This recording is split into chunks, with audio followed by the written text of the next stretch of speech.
Salam damai sejahtera di dalam Tuhan Yesus Kristus. Selamat bertemu kembali dalam anugerah Tuhan.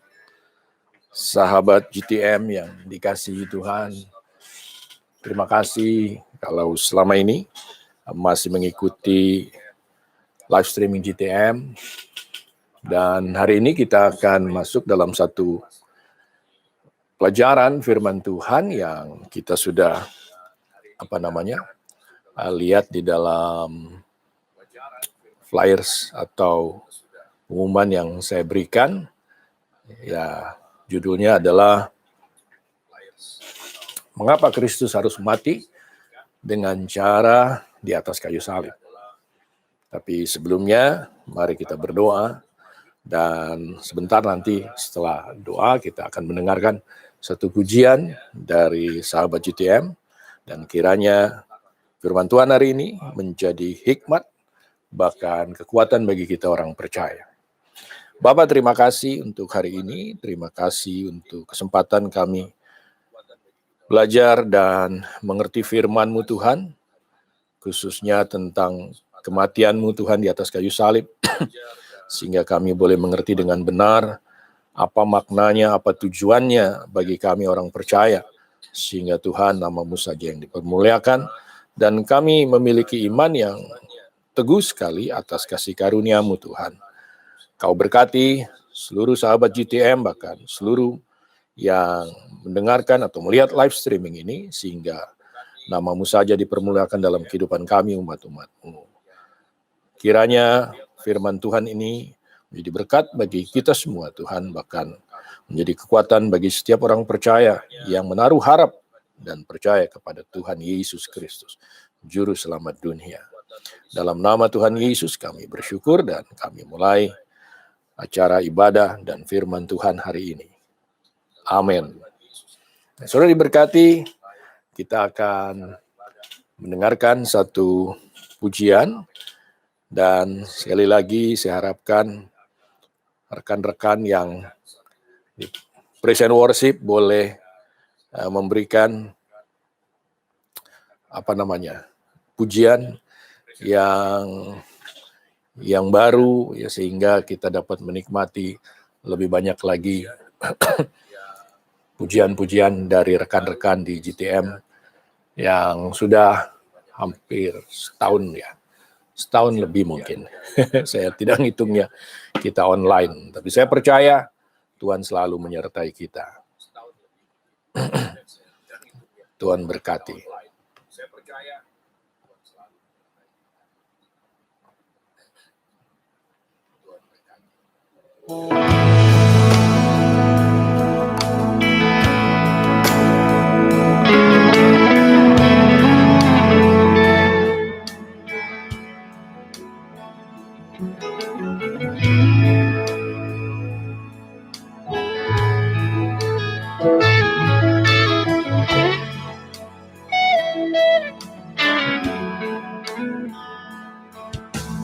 Kemanakah aku dapat pergi, menjauhi roh-Mu yang suci, Kau sahabat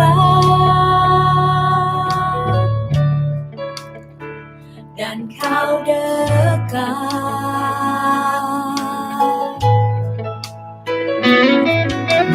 Bahkan seluruh pengabdianku tak bisa membalas kesetiaan-Mu, sungguh mulia dan berharga. Sungguh besar pengorbananmu bagiku, berlalu dalam untuk dimengerti.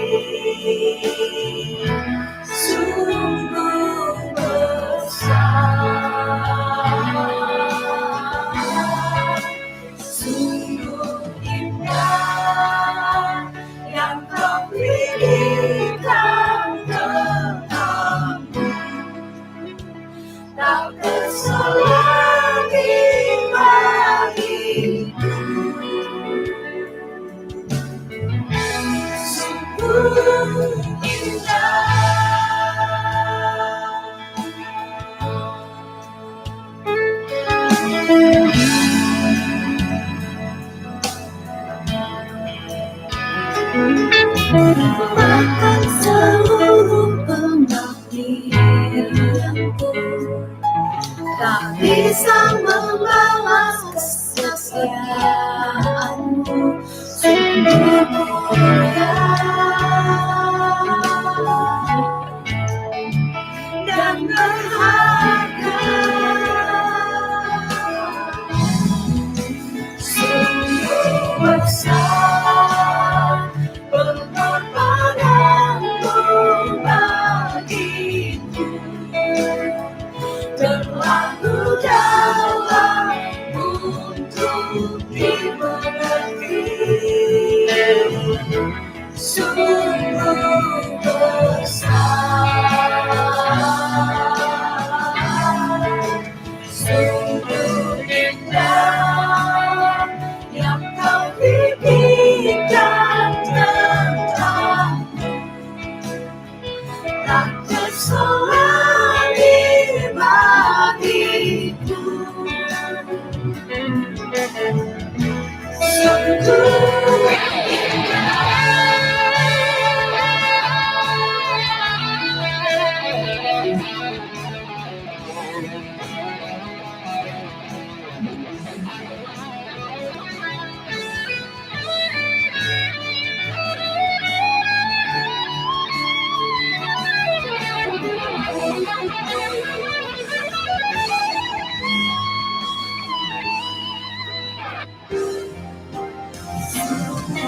besar pengorbananmu bagiku terlalu dalam untuk dimengerti sungguh besar sungguh indah yang kau pikirkan tentangku tak terselami bagiku sungguh indah sungguh indah sungguh indah.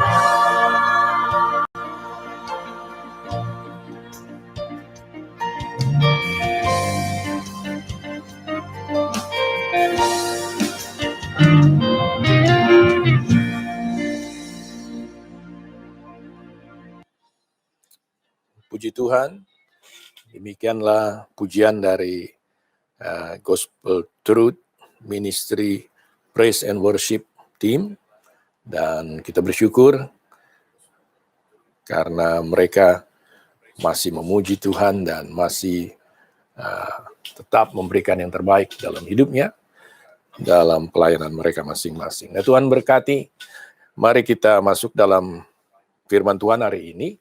Dan saya percaya kita semua dalam keadaan sehat, dalam pemeliharaan Tuhan. Saya baru dapat beberapa berita duka pagi ini. Ada satu rekan di kuliah karena beberapa hari yang lalu ke dokter gigi, lalu 3 hari kemudian dia tidak enak badan, dan hari ini meninggal positif COVID. Juga mudah-mudahan benar atau tidak, saya baru dapat kabar bahwa sahabat pendeta Berti Landeng juga meninggal. Tapi ini baru dapat ya, jangan dipastikan dulu, saya tidak tahu konfirmasinya, saya dapat dari rekan. Tapi apapun yang kita hadapi, kita tahu bahwa Tuhan ada bersama kita. Nah, saudara yang kasih Tuhan,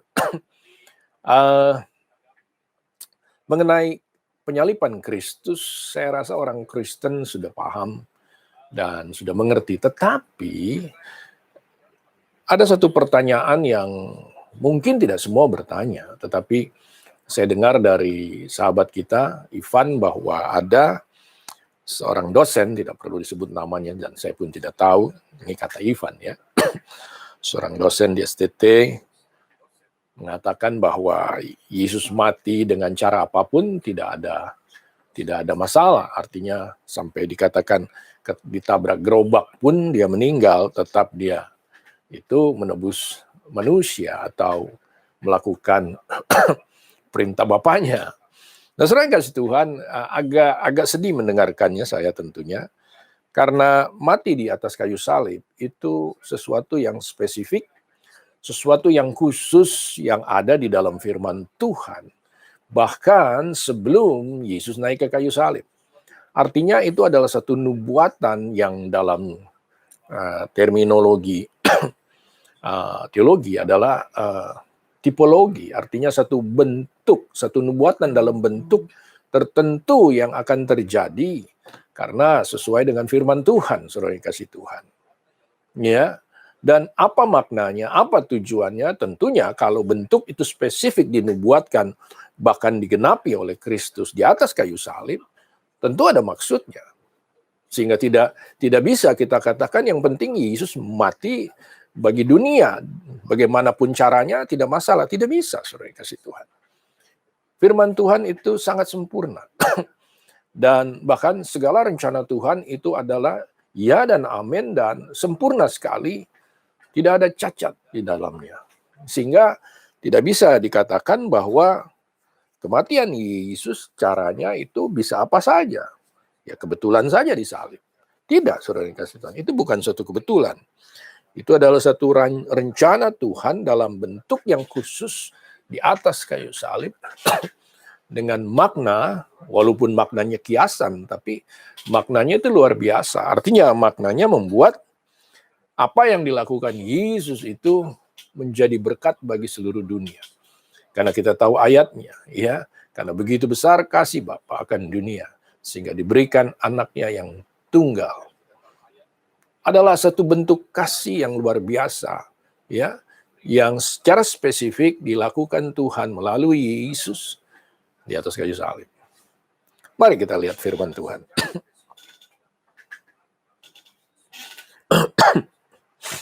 Maaf, ada gangguan batuk-batuk dikit.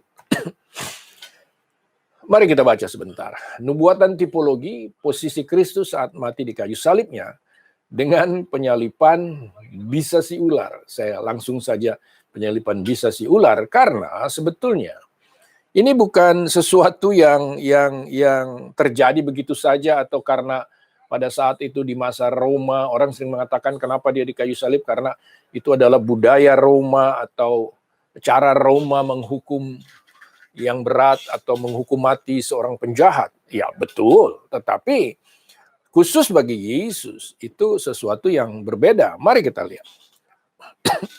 Dan sama seperti Musa, Yohanes 3 ayat 14. Dan sama seperti Musa meninggikan, ya kata meninggikan ini bahasa aslinya hupso, artinya secara harafiah adalah diangkat ke atas. Perhatikan, diangkat ke atas dan diletakkan di atas. Bagi kita kata meninggikan itu bisa banyak arti sesuai dengan kalimatnya. Demikian juga dalam bahasa aslinya. Tetapi dalam kisah ini atau firman ini secara harafiah itu berarti ditinggikan itu diangkat ke atas. Dan diletakkan di atas. Sebagaimana yang kita lihat. Yesus secara khusus disalib di atas bukit Golgota. Tidak di tanah datar. Ya ada yang bilang kenapa nggak di puncak gunung? Susah pula naiknya, ya bukan? Tetapi apa yang dikatakan ini adalah satu penggenapan dari satu nubuatan. Kata ditinggikan artinya diangkat ke atas, bahkan ditaruh di atas. Ya kayu salib, karena pada saat itu bentuk untuk menaruh seseorang di kayu salib atau di atas atau di kayu, ya kayu salib. Ya, pada masa Esther itu disula, saudara dikasih Tuhan. Ya, jadi ada sesuatu yang spesifik. Mari lanjut dulu. Sama seperti, jadi adalah satu persamaan, ya. Sebagaimana Musa meninggikan di sini apa? Ular. Loh, ini bukan Yesus ular. Ular di padang gurun, ya. Demikian juga anak manusia harus ditinggikan. Luar biasa. Jadi saudara yang kasih Tuhan, Yohanes menulis, ya dalam Injil Yohanes pasal 3 ayat 14 ini, jadi apa yang dilakukan oleh Yesus dengan mati di kayu salib adalah satu persamaan sebagaimana Musa meninggikan ular di padang gurun. Padang gurun selalu bahasa kiasan di dalam Alkitab adalah dunia yang penuh dengan dosa. Ya. Nah, pada saat itu nanti kita lihat kalimatnya atau firmannya. Saat Musa di padang gurun, ya, bangsa Israel yang tegar tengkuk, ya, yang selalu melawan Tuhan dengan ketidakpercayaan mereka, sehingga membangun berhala-berhala yang lain, itu kena penyakit. Dan Musa minta kepada Tuhan untuk dipulihkan, disembuhkan, bahkan dihindarkan dari penyakit itu. Karena mereka dipagut ular, saudara kasih Tuhan. Karena bisa ular, bisa berbicara dosa. Ya. Dan lucunya, ya, pemulihannya atau obatnya atau antivirusnya. Sekarang lagi ribut kekurangan antivirus. Ya, antivirusnya adalah tongkat ular diangkat ke atas, dan barang siapa yang melihatnya tidak mati, sembuh, bahkan tidak mati oleh bisa atau dosa itu. Luar biasa persamaan itu. Mari kita lihat apa yang saya jelaskan di sana. Ada persamaan makna akibat antara melihat ular tembaga ya, bukan ular beneran, yang ditinggikan, diletakkan di atas tongkat atau tiang pada saat itu, dengan tongkat oleh Musa, dengan melihat Kristus ditinggikan di atas kayu salibnya di puncak Bukit Golgota. Jika melihat ular tembaga di atas tongkat itu menjadi sembuh dan tak jadi mati terpagut bisa ular, maka yang melihat dan percaya Kristus mati di atas kayu salib akan selamat dan beroleh hidup yang kekal atau tidak mati lagi dari pagutan dosa ular tua atau iblis di dunia yang telah penuh dengan dosa sejak masuknya dosa ke dalam manusia pertama yang terpagut dosa ular tua di Taman Eden yang berubah menjadi padang gurun yang tandus di dunia ini. Saya rasa satu ayat ini sebetulnya cukup menjelaskan kenapa Yesus harus mati di kayu salib. Artinya ada satu nubuatan yang diberikan oleh Nabi Musa pada saat itu dengan membuat tongkat ular tembaga sesuai dengan perintah Tuhan pada saat itu, agar mereka yang terpagut ular atau kena bisa ular yang mematikan itu bisa sembuh, bisa pulih, tidak jadi mati. Ya, jadi ini semacam vaksin, semacam antivirus, saudara kasih Tuhan. Luar biasa. Nah, mari kita lanjut.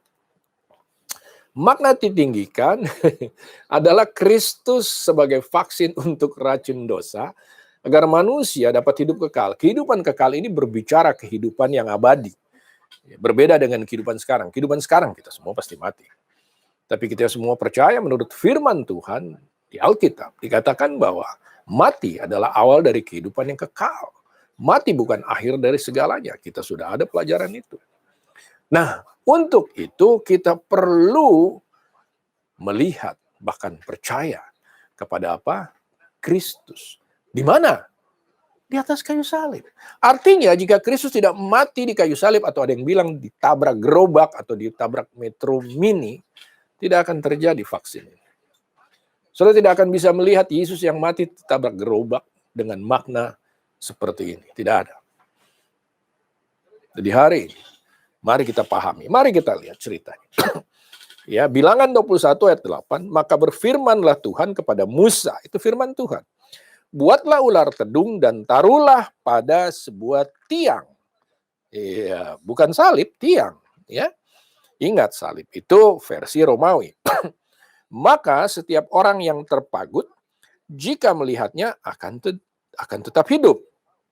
Wow. Yohanes 3 ayat 15, supaya setiap orang yang percaya kepadanya apa? Beroleh hidup yang kekal.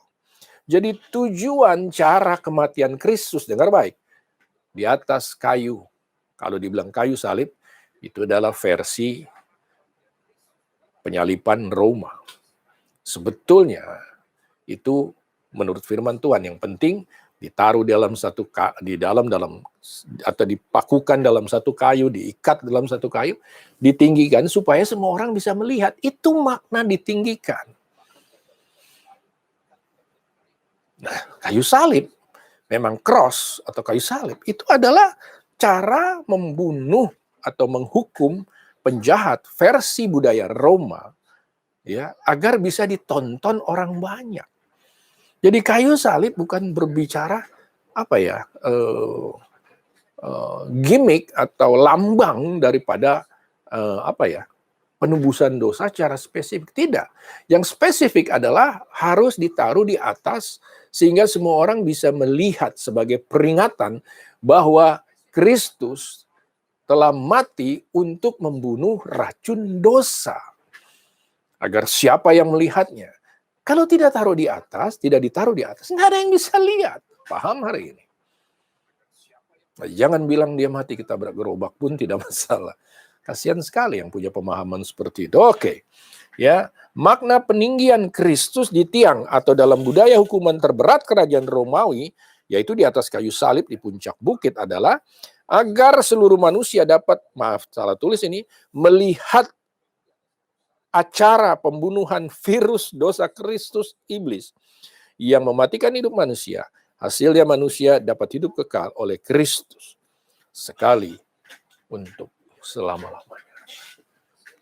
Saya rasa firman Tuhan sederhana, tapi perlu pemahaman dengan baik dan bukti-bukti firman Tuhan tentunya. Oke, kita lihat lagi. Cara penyalipan di atas kayu salibnya adalah tema dari perintah dan kehendak Tuhan. Jadi Yesus di kayu salib itu sesuai firman. Bukan karena kebetulan disalib oleh kerajaan Roma, bukan. Saudara, dalam kehidupan manusia orang sering katakan kebetulan. Padahal beberapa hal itu merupakan satu rancangan Tuhan. Tanpa kita ketahui. Tapi mau tidak mau kita menggenapinya. Itulah sebabnya jangan kita sesali apa yang terjadi di dalam hidup ini. Semua ada dalam rencananya. Asal kita mengerti apa rencananya. Mari kita lihat.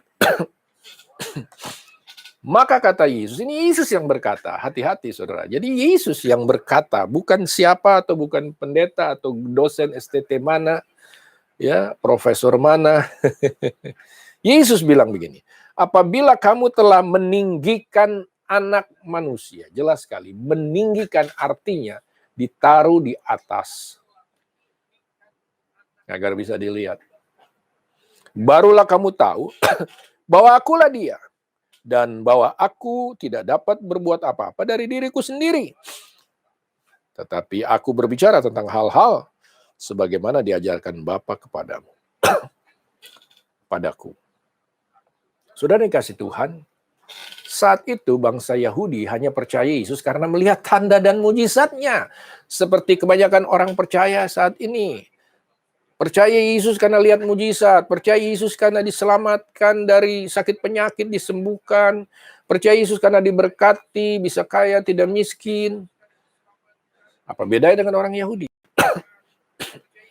Anda harus percaya apa yang terjadi di atas kayu salib. Ya, karena dikatakan di sana, pada saat aku ditinggikan, kamu baru tahu siapa aku, katanya. Ya, setelah mereka meninggikan Yesus di atas kayu salib, barulah jalan dan kesempatan kasih karunia-Nya untuk menyelamatkan manusia itu berfungsi agar mereka bisa melihat dan percaya bahwa yang di kayu salib itu adalah Tuhan sendiri di dalam Yesus. Mungkin ada yang mengatakan, kok Tuhan disalib? Tidak. Yang disalib itu adalah dosa manusia. Yang disalib itu adalah racun dosa di dalam hidup manusia yang tidak mungkin ditebus, tidak mungkin diperbaiki oleh manusia dengan pengabdian dan kesetiaan, tidak mungkin. Saudara melakukan apapun, saudara tidak bisa menyucikan, menguduskan diri saudara. Ya bukan? Tidak ada yang bisa. Itulah sebabnya dia perlu naik ke kayu salib. Mati karena membunuh dosa manusia seluruhnya. Tergantung siapa yang mau percaya. Kita sering baca ini pada saat perjamuan kudus Kristus. Saya percaya saudara hafal, tapi mari kita sedikit perhatikan dengan baik. 1 Korintus 11 ayat 25. Demikian juga yang mengambil cawan sudah makan lalu berkata, cawan ini apa katanya? Adalah perjanjian baru.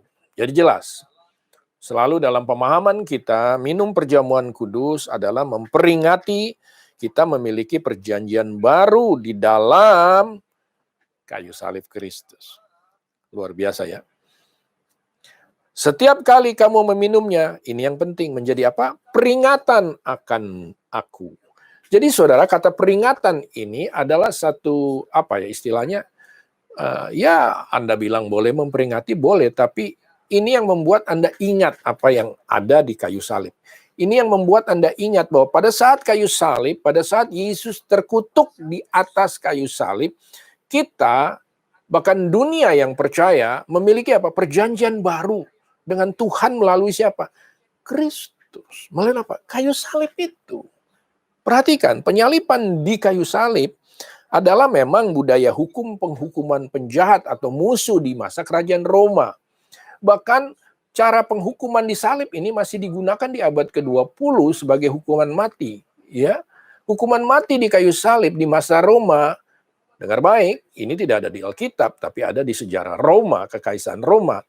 Merupakan cara agar mereka mati dengan tergantung tetapi terlihat dalam waktu beberapa hari. Harusnya terlihat dalam beberapa hari. Kita baru baca, orang Yahudi bilang nggak boleh. Alasannya apa kata dia? Ini mau sabat. Tetapi mereka juga punya alasan yang mereka nggak sebut, bahwa itu pun aturan hukum Taurat, nggak boleh lebih dari 1 hari. Orang meninggal harus segera dikubur, nggak boleh lebih dari 24 jam. Paham? Ya, nah, itu aturan. Jadi, ya, jelas sekali Yesus mengatakan yang ditulis oleh Paulus pada Roma ini sebagai peringatan. Karena memang pada saat itu budaya Roma ingin yang dihukum di atas itu sebagai peringatan bagi orang. Nih nggak boleh, kamu nggak boleh kayak gitu tuh, matinya nanti kayak gitu. Kita sering lihat ada mobil hancur, motor hancur, dibikin monumen. Monumen itu sebagai apa? Peringatan. Yesus, kayu salibnya hari itu harus diturunkan, Yesusnya. Tapi Yesus mau maknanya di kayu salib, makna terkutuknya di atas itu, kita pahami. Dan kita peringati sebagai peringatan akan perjanjiannya yang baru yang dia berikan di kayu salib. Jadi kayu salib bukanlah kebetulan, bukanlah satu cara karena itu versi Roma, bukan. Itu semua rencana Tuhan. Mari kita lihat. Memahami dengan benar tujuan dan makna cara kematiannya di atas kayu salibnya. Roma 6 ayat 10-11. Sebab kematiannya adalah kematian terhadap apa? Dosa. Lihat ya. Dosalah yang membuat Tuhan harus mati bagi dosa melalui Kristus. Satu kali untuk selama-lamanya dan kehidupannya adalah kehidupan bagi Tuhan. Demikianlah, perhatikan, hendaklah kamu memandangnya. Bahwa kamu telah mati bagi dosa, tapi kamu hidup bagi Tuhan dalam Kristus Yesus. Jadi pada saat kita memahami ini, kita harus tahu bahwa kita udah mati bagi dosa. Dan selama kita hidup buat Kristus. Makanya kalau orang Kristen mengatakan saya harus melayani jam ini, hari ini. Oke, melayani secara spesifik atau secara literal mungkin. Tapi setelah saudara menerima perjanjian ini, baru ini, karena saudara percaya, dia mati terkutuk bagi saudara dan saya, bagi dosa saudara dan saya. Maka hidup saudara dan saya, apapun, kapanpun, dimanapun, hari apapun, itu adalah untuk Tuhan. Jangan cari hari-hari khusus. Boleh, seperti hari Minggu ini boleh. Tapi setiap hari, lakukanlah pekerjaan baik Tuhan. Karena untuk itulah saudara dan saya hidup. Kalau saudara mau melayani Tuhan, lihat kiri kanan, depan belakang banyak orang yang bisa saudara layani. Karena itulah yang Tuhan minta. Masih ingat pelajaran kita? Tuhan tidak minta dia dilayani. Saudara mau melayani Tuhan. Hati-hati dalam membaca Alkitab. Kalimat-kalimat itu penuh dengan makna yang harus saudara pahami dengan benar. Mari kita lihat. Yohanes 12 ayat 32, 33. Dan aku, ini saya ulangi, apabila aku ditinggikan dari bumi, aku akan menarik semua orang datang kepadaku. Dikatakannya untuk menyatakan cara matinya.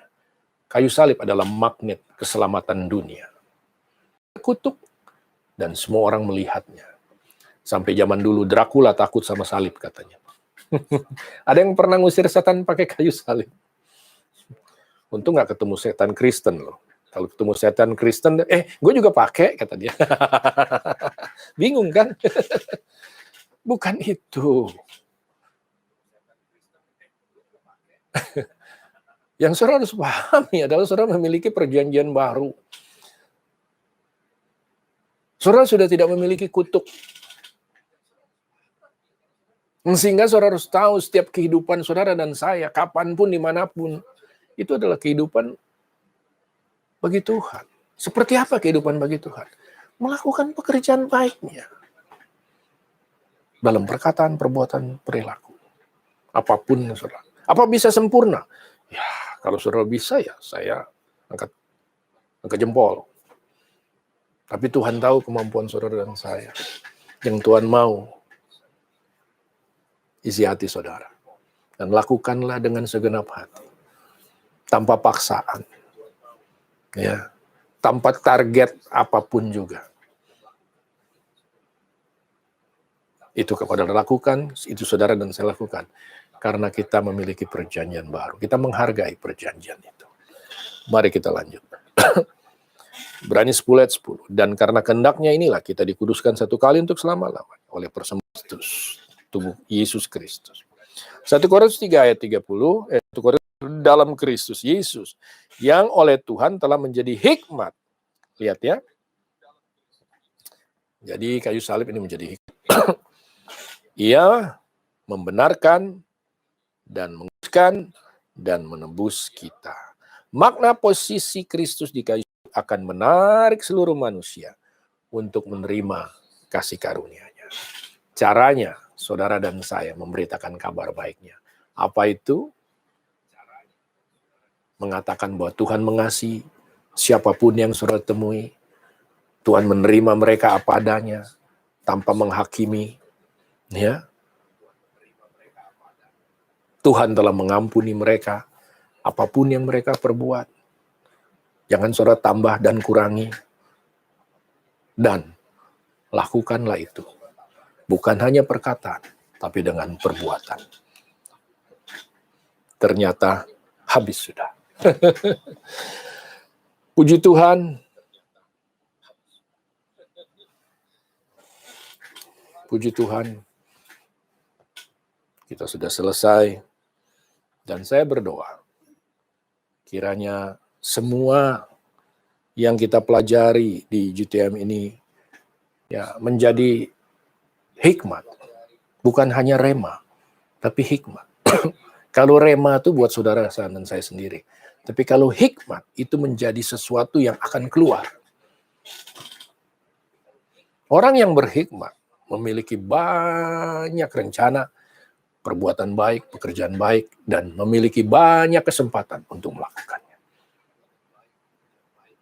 Jangan hanya rema. Rema saudara hanya paham saja. Tapi hikmat yang membuat saudara dapat melakukan hal-hal yang luar biasa dalam hidup saudara. Karena apa? Kita bebas dari kutuk. Tapi kita punya tanggung jawab. Untuk apa? Melakukan segala sesuatu yang baik. Setiap saat. Setiap kesempatan. Perkataan, perbuatan. Lepas dari keberadaan saudara. Jangan terlalu melihat siapa saudara. Melihat apa yang Tuhan sudah lakukan bagi saudara di kayu salib.